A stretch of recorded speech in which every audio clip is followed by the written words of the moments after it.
మన జీవితంలో పరిస్థితుల వైపు చూసినంత కాలము ఏ విధమైన అభివృద్ధిని, ఏ విధమైనటువంటి సమృద్ధిని చూడలేము. నిర్మానుష్యంగా ఏ బ్లెస్సింగ్ మన ఫ్యామిలీ మీద లేనట్లుగా కనిపిస్తుంది.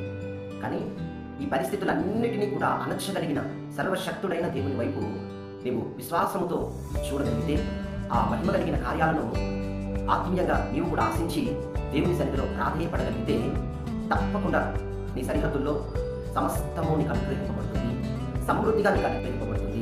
ఆ తర్వాత నువ్వే చూస్తావు. ఈరోజు చాలా శ్రేష్టమైన వాగ్దానము మనకు అనుగ్రహింపబడింది. ప్రతిరోజు లాగా శ్రేష్టమైనటువంటి వాగ్దానం ఈరోజు కూడా దేవుడు ఇచ్చి ఉన్నాడు. అందరూ మీ బైబిల్స్ని ఓపెన్ చేయగలిగితే అందులో చూద్దాము. రోమిలకు రాసిన పత్రిక 8వ అధ్యాయం 32వ వచనం ఉంది. తన సొంత కుమారుని అనుగ్రహించుటకు వెనుక మనందరి కొరకు ఆయనను అప్పగించిన వాడు ఆయనతో పాటు మనకు సమస్తాన్ని ఎందుకు అనుగ్రహించుడు? మీరు ఎప్పుడైనా ఆలోచించారా? పరలోకంలో నుండి మన నిమిత్తము తన కుమారునే ఈ లోకానికి ఇచ్చివేసిన దేవుడు సమస్తాన్ని ఈ భూమి మీద మనకి ఎందుకు అనుగ్రహించుడు? ఆకాశ పక్షుల కంటే శ్రేష్ఠులు కదా. ఆయన విశ్వసించిన వారందరూ ఆస్తికి కర్తలవుతారు. ఆయనను ప్రేమించిన వారికి ఏది పొడవై పొడవై సింహపు పిల్లలైనా లేమి కలవై ఆకలి కొనలేమో, కానీ ఆయనను ఆరాధించే ఆయన పిల్లలు ఏనాడు ఆకలి కొనరు.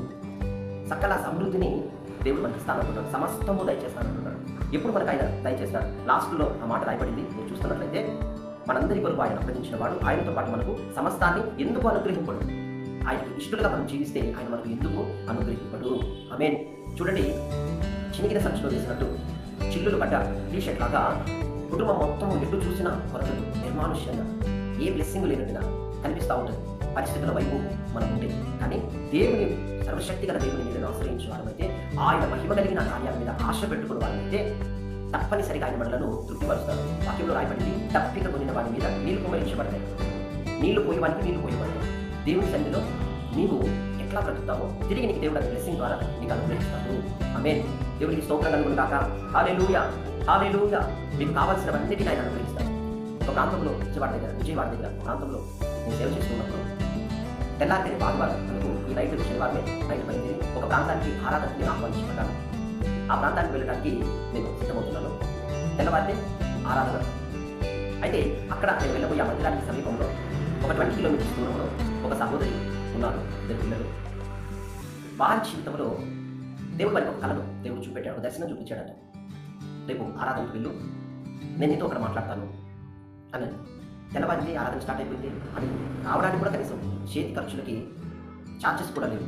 అటువంటి స్థితిలో దేవుని సన్నిధికి ఆమె వచ్చి అందరూ కానుక వేసి ప్రార్థన చేయించుకునేటప్పుడు ఆమె మనసులో ఆరాధన అంతా విన్నారు, వాక్యం అంతా విన్నారు, వర్షిప్లో బలపరచబడ్డారు. ఆ రోజు చాలా ప్రత్యేకంగా ఆరాధన జరిగింది. ఆమె అందరు కానుక వేస్తుంటే కనీసం నా దగ్గర ఛార్జీకైనా డబ్బులు లేవు తిరిగి వెళ్ళడానికి. ప్రభా, ఏదైనా నీకు కానుకగా వేయడానికి నన్ను ఆశీర్వదించు, నాకు మార్గాన్ని చూపు, నేను ఏదైనా ఇస్తే అది కానుకగా ఉంటుంది అని ఎన్నో ఆశగా ప్రార్థన చేసుకుని నాకు మార్గాన్ని చూపయ్యా అని వెళ్ళాను.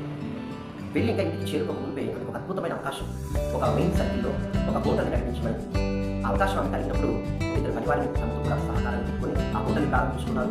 చక్కగా హోటల్ కూడా 5-6 మంత్స్లో చాలా పెద్ద మెయిన్ సర్కిల్ ఉండడం వలన ప్రతి ఒక్కరు అక్కడ వచ్చి బిజినెస్ చేయడము, చాలా అద్భుతంగా కస్టమర్స్ పెరిగిపోవడము, మంచి పేరు రావడము జరిగింది. అయితే ఈ క్రమంలో ఆమె ప్రతి నెల ప్రార్థన మందిరానికి దైవ సేవకులకు ఒక కార్డులో కానుక పంపేవారు, కానుకలు దశభాగం రాసి పంపేవారు. ఒకప్పుడు ఏం లేని స్థితిలో వచ్చాక ఆ ఆరాధన పాల్గొనే వాడుతున్నాను. ఈరోజు దేవుడు నన్ను ఎంతో కొంత కానుక ఇచ్చి స్థాయికి దేవుడు నన్ను తీసుకొచ్చాడు. ఇది మీ ప్రార్థన దేవుని ఆశీర్వాదము అని ఆమె కానుక పంపింది. శనివారము ఆదివారము ఆరాధనకి అస్సలు మిస్ అయ్యేవారు కాదు. అంతేకాకుండా తమ పిల్లలను కూడా తీసుకొని వచ్చి ప్రతి ఫాస్టింగ్ ప్రేయర్లో ఉండేవారు. అవసరమైతే అక్కడ ఆ హోటల్కి పనివారిని పెట్టి అప్పగించైనా సరే ఆమె ప్రేయర్ చేయించుకుని ప్రార్థనలు బట్టి వాక్యమే ఆ ఫాస్టింగ్స్ కంటే అట్లానే చెప్పబడుతున్న వాక్య సందేశాలను బట్టి దేవునికి సమీపంలో ఉండి దేవునికి అనుకూలమైన వ్యక్తిగా మార్చబడ్డారు. ఆ తర్వాత వారు చూస్తున్నటువంటి కస్టమర్స్లోనే ఒక వ్యక్తి, ఒక ఆఫీసర్ పరిచయం అవడం ద్వారా, ఆ పరిచయం ద్వారా ఆయన ఈవిడితో ఒక రోజు అన్నారు, 3 స్టేజ్ బిల్డింగ్ ఉంది, తక్కువ రేట్లో నేను ఇస్తాను. ఆ విషయంలో ప్రార్థన చేసుకున్నప్పుడు దేవుడు చూపించిన అద్భుత సూచన ద్వారా ఆ గృహాన్ని కూడా ఆమె కొనుక్కోవడం జరిగింది.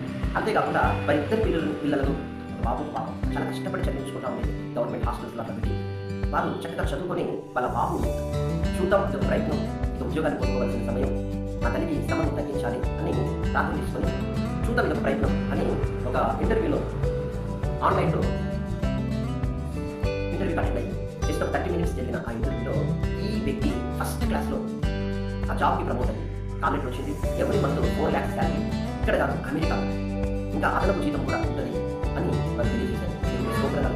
తన కుమార్తె యొక్క చదువులో కూడా దేవుడు ఎంత అద్భుత సహాయం చేశాడు. తన కుమార్తె కూడా ఒక పేరుగాంచిన ఒక కోర్టులో అనేక చర్చిగా వ్యవహరించడానికి దేవుడు కృపను అధికారాన్ని అనుగ్రహించుకుంటాడు. నేను ఎందుకు ఈ విషయాన్ని చెప్తున్నానంటే, సమస్తము అనుగ్రహించే దేవుడు ఆయన కుమారునే మనకిచ్చాడు.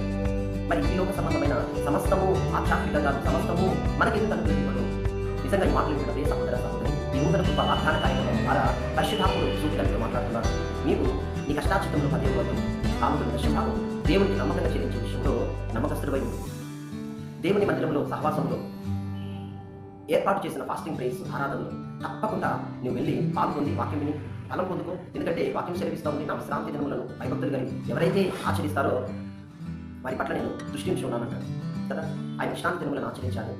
మన శ్రమలో 10వ వంతు యాజకులకు దేవునికి మనం చెల్లించాలి. ఎందుకంటే యాజకులకు ఏ ఉద్యోగం ఉండదు, ఇంకొక ఆప్షన్ ఉండదు. దేవుడే స్వాస్థ్యమై ఉన్నాడు లేవీయులకు యాజకులు. కాబట్టి దైవ సేవకులకు దేవుని సంఘానికి మందిరానికి కానుకలు దేవుని పేరిట పంపినప్పుడు దేవుడు దాన్ని అంగీకరించేవాడు ఉన్నాడు. అంతేకాకుండా దేవునికి దగ్గరగా వాక్యం వినడం బలపడుతున్నాం అనే మాటతోనే దేవునికి దగ్గర అవుతున్నామా లేదా, గత సంవత్సరానికి ఈ సంవత్సరానికి ఎంత ఫలించాం, గత నెలకి ఈ నెలకి ఎంతగా మనం దేవునితో సఖ్యత సంబంధం కలిగి ఉన్నాము అని మిమ్మల్ని పరిశీలన చేసుకోవాలి. ఈ 3 విషయాలు దేవునికి ఇష్టకరంగా మీరు ఉంటే చాలు, మీరు సమృద్ధిని సమస్తమును పొందుకుంటారు, సమస్తమును చూస్తారు. ఈ మాటలు దేవుడు ఆశీర్వదించి ఫలింపచేయను గాక. ఆమేన్.